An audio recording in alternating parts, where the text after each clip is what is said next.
Temos mais uma questão que eu corro risco de atrapalhar, mas acho que não, porque eu vou aos pouquinhos aqui, ó. Durante a elaboração de um projeto experimental, é necessário analisar conceitos envolvidos. Sim, é necessário. Considerando as informações apresentadas, julgue os itens que se seguem. Os fenômenos elétricos e magnéticos independem do material e da carga expressa em coulombs. Eu sei sentido até a própria pergunta, né? Os fenômenos elétricos e magnéticos independem do material. A gente bem sabe que depende do material, porque o fenômeno elétrico, por exemplo, depende da condutividade de um material, para saber o valor da resistência e, portanto, para saber o valor da corrente. E um fenômeno magnético que depende, por exemplo, da permeabilidade magnética do material, para que você consiga ou não ter mais ou menos fluxo magnético. Então, fenômenos elétricos e magnéticos, sim, eles dependem dos materiais e dependem com certeza da carga. Tanto um fenômeno elétrico depende da carga, afinal de contas, a carga elétrica, o simples fato dela estar parada, se movimentando, ser de 10, ser de 100, faz com que os fenômenos sejam diferentes, assim como nos fenômenos magnéticos também. Afinal de contas, se a carga elétrica, por exemplo, está em movimento, ela cria campo magnético, porque uma corrente cria campo magnético. Então, essa questão está completamente equivocada, está completamente errada. A rigidez dielétrica e a tensão de ruptura são propriedades de capacitores. Olha só, quando você tem um capacitor, aqui estou indicando uma placa de forma lateral, aqui tem uma placa, aqui você tem outra placa. E aqui dentro você coloca o material dielétrico. Esse material dielétrico está aqui para garantir, ou para garantir na palavra, né, para tentar ao máximo fazer com que nenhum portador de carga circule de um lado para o outro. Você quer que tenha aqui mais e aqui menos, e obviamente nenhuma carga circule de um lado para o outro. Então, a rigidez elétrica desse material, sim, faz parte do capacitor. Só que vai ter uma tensão limite que você aplica entre as placas e você não consegue mais fazer com que os portadores de carga positiva e negativa fiquem separados, cada um, cada um deles nas suas devidas placas. Vai haver o fluxo de portadores de carga. Então, você acabou de encontrar a tensão de ruptura, uma tensão tal que o dielétrico não consiga mais exercer sua função e os portadores de carga fluam, acabam fluindo em grande quantidade. Então, sim, rigidez dielétrica e tensão de ruptura são propriedades dos capacitores. Para você memorizar melhor, pense o termo de rigidez dielétrica associado com a rigidez mecânica. Aqui eu tenho o, minha caneta da mesa digitalizadora e ela tem uma rigidez mecânica, né? Se eu forçar muito, eu tenho uma ruptura. Então pense, da mesma forma que você tem uma rigidez mecânica que impede que você quebre, você tem uma rigidez dielétrica que impede a passagem de corrente. Se você forçar muito, da mesma forma que você tem uma força que rompe essa caneta, você vai ter uma tensão de ruptura que faz com que os portadores de carga circulem pelo dielétrico. Então isso aqui está correto. A resistividade elétrica dos materiais está relacionada à diferença de temperatura. Por isso deve ser observada a resistividade em temperatura específica. Sim, é muito comum que a gente tenha como referência o valor de temperatura do resistor a 20 graus. Quando tem lá o fabricante dizendo o valor da resistência de um resistor, ele está falando a 20 graus. Se a temperatura no qual o resistor está submetido aumenta, seja inclusive por influência dele mesmo, que ele dissipa calor, então a temperatura nele aumenta. Pode ser do meio ambiente também, que vai aquecendo ele. Ou os dois. Ele vai dissipando o calor e o ambiente também é quente. Então, piora a situação. Quanto maior a temperatura, maior a resistência, maior a dificuldade de passagem de corrente. Quanto menor a temperatura, menor vai ser a resistência, ou seja, mais fácil é circular a corrente. Então, a resistividade elétrica depende da diferença de temperatura. Lembrando que eu coloquei aqui, ó, resistência. Resistividade é outra coisa, né? L sobre A. Quanto maior a resistividade. Opa, então. É aqui em cima, né? Aqui, sim. Aqui, ó. Quanto maior a resistividade, que é esse elemento aqui, maior a resistência. Isso aqui é intrínseco do material. Deixa eu só pegar aqui o pincel. Ó. Isso aqui é a resistividade. É intrínseco do material. A resistência, ela depende não somente da resistividade, como depende também da forma como você constrói, do comprimento e da área. Mas no fim das contas, dado que o resistor está construído, ou seja, L e A são fixos, então você vai ter uma resistividade proporcional à resistência.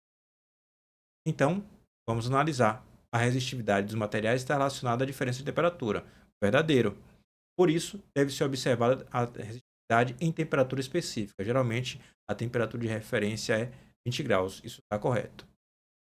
Os tipos mais comuns de resistores de composição de carbono utilizam códigos de cores e fatores de tolerância, sendo mais ou menos 10% para ouro, mais ou menos 5% para prata e mais ou menos 1% para bronze.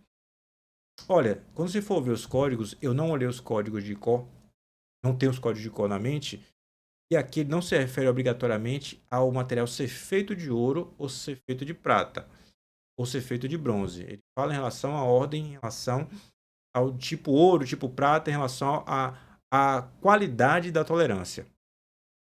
Olhe, não precisa pensar muito. Basta você lembrar das Olimpíadas ou das premiações de corrida de carro. Em primeiro lugar, ouro. E o ouro é o primeiro lugar, então a tolerância dele não pode ser a pior de todas, né? Então, no final das contas, aqui está errado pelo simples fato de que, na ordem que foi apresentado, o ouro, o paratipo ouro, foi apresentado como sendo o pior dos casos, que tem tolerância de mais ou menos 10%. A ideia de tolerância é o quanto o valor varia com o aumento da temperatura. Foi o item anterior. Então, no final das contas, quando você tem do tipo ouro, a tolerância é menor. A resistência varia menos conforme a temperatura varia. Então, isso aqui está errado. Ouro, em comparação ao tipo prata, ao tipo bronze, deveria ser a melhor de todos e ter a menor tolerância quando comparado uns com os outros. Isso aqui já mostra que está errado. A potência dissipada por um resistor de 1 kΩ submetido a tensão de 10 volts pode ser considerada pequena. Ele que está dizendo, beleza. Mas só para escrever aqui, para facilitar seu entendimento, P igual a V ao quadrado sobre R. 1K aqui embaixo, de fato, é um valor grande, faz com que a potência seja pequena, mas ele está dizendo que é considerada pequena. Enquanto que a potência dissipada por um resistor de 100 ohms, submetido à mesma tensão, pode ser ignorada. Você pode fazer a conta se você quiser, mas não é conveniente que você faça, porque você tem que estar muito mal para precisar fazer uma conta como essa. Se você diminuiu ainda mais o valor da resistência, então a potência aumenta. Ele está dizendo que pode ser ignorada. Não é o caso, né?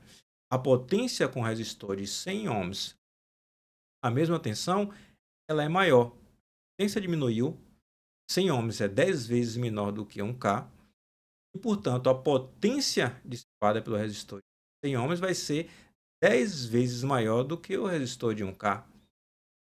Então, ela não pode ser ignorada, ela fica maior ainda em relação à referência anterior. Então, isso aqui está errado, isso aqui tem sentido. Se um capacitor de 4 microfarad for carregado até que surja uma diferença de potencial de 8 volts em seus terminais, a energia armazenada no campo elétrico desse capacitor será igual a 128 vezes 10 a menos 6 joules. Vamos verificar isso. A energia armazenada no capacitor é igual a meio C V ao quadrado. Então, nós temos aqui meio vezes C, que é 4 vezes 10 a menos 6, que é o que o micro indica, vezes V ao quadrado, que é 8. 8 ao quadrado. Como a gente faz essa conta de forma mais fácil? Olha só, posso cortar esse meio com esse 4 e me sobra 2 aqui. Então, eu tenho 2 vezes 10 a menos 6 vezes 8 ao quadrado, que dá 64. Ou 2 vezes 64, 128 vezes 10 a menos 6 joules. que é o que ele diz que é a resposta. Então, isso aqui está correto. Item 47. A eficiência de um sistema pode ser calculada pela razão entre a potência de saída sobre a potência de entrada. E isso é algo clássico, já sabe há algum tempo na nossa vida, que a eficiência é a potência de saída sobre potência de entrada. Então não há muito o que discutir.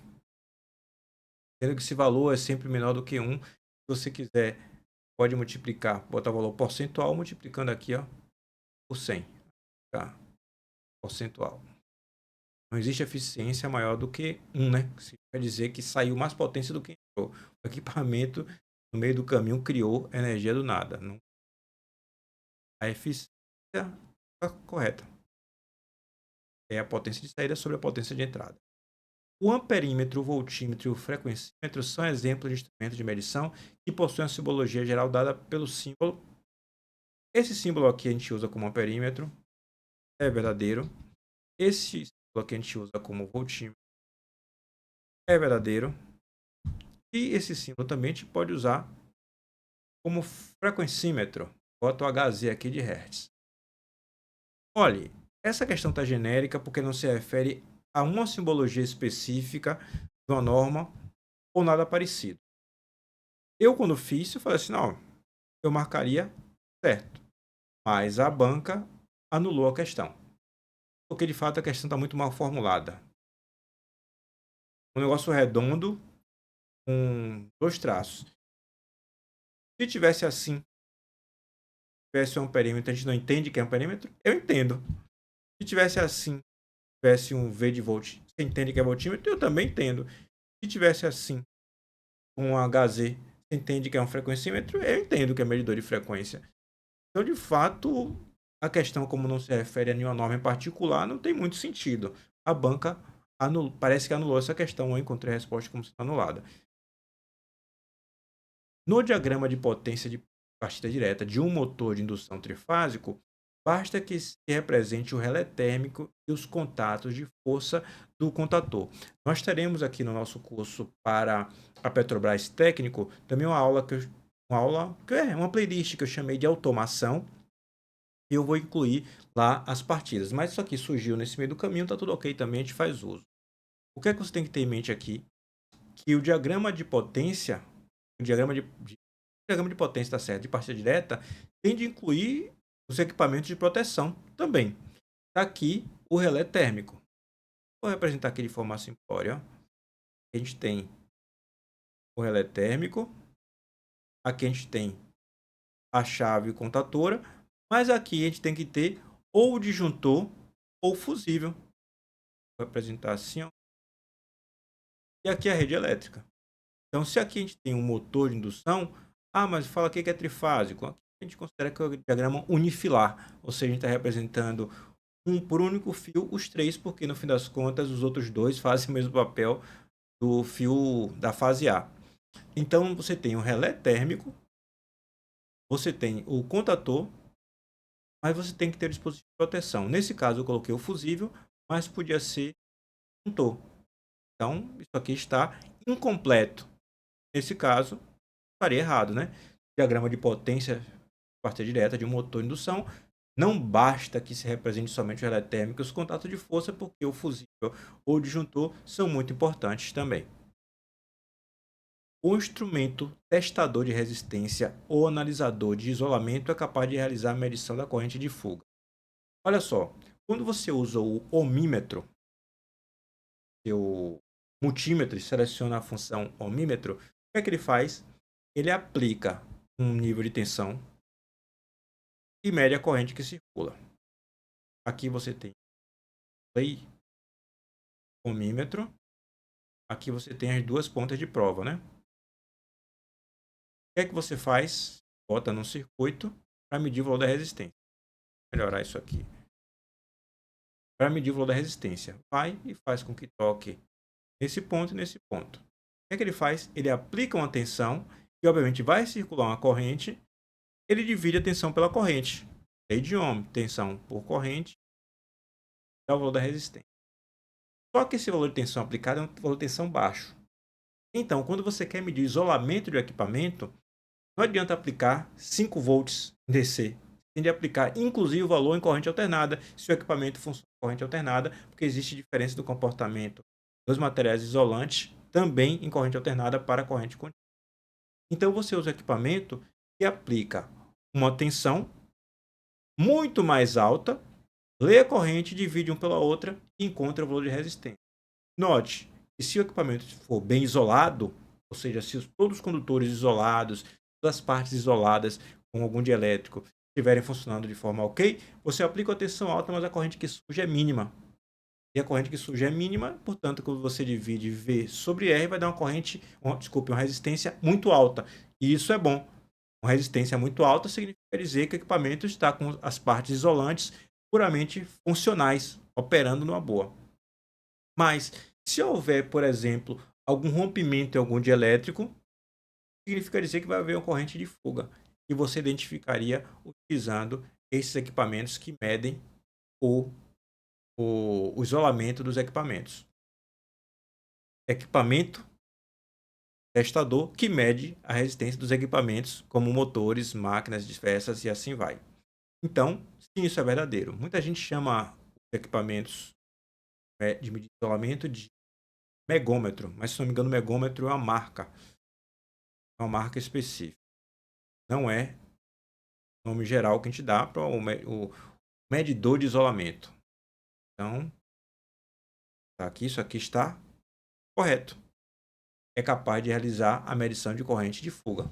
Com a tensão muito alta, surgiu uma corrente. Se houver no meio do caminho uma fuga, essa corrente é identificada via a própria resistência. Pela resistência, você fica sabendo que está havendo fuga de corrente por algum lugar, porque o isolamento não está perfeito. O regime de partida de motor deve ser indicado pelo fabricante e padronizado por norma técnica, com o propósito, entre outros, de proteger o motor contra sobreaquecimento. A gente tem uma norma específica, eu anotei aqui, ó, que é a ABNT NBR 17094, livro 1 que trata disso, a parte 1, que trata sobre regimes de operação de um motor.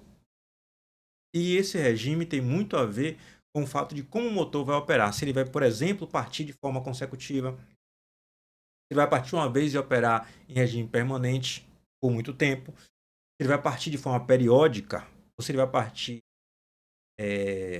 com periódica, e depende do período também que vai partir para saber o quanto o motor vai se aquecer ou não.